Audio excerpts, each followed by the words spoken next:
რომ ორი ძალიან კაი ისტორია გაქვს დინამოზე.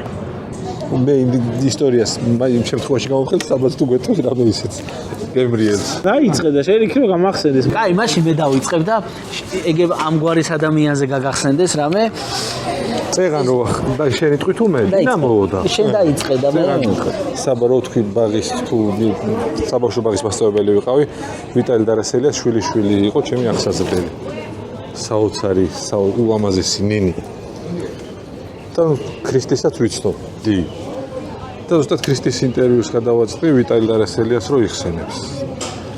ქრისტინე ქვია თურმე, იმიტომ რომ ნაპოლისთან არა გერმანიაში იყო მამაო, რო დავიბადეო და გერმანიაში ვიღაც მსახიობი ქალი მოწონებია და მოდიო ქრისტინე დავარქვათო. ხო და ვაჟის სახელიც დაახლოებით მსგავსად აქვს მოფიქრებული. ნაპოლისთან თამაში ქონდა. ხო და ვინც გოლს გაიტანს, ბიჭსო იმის სახელს დავარქვაო. და ბიჭს ქვია ვიტალი.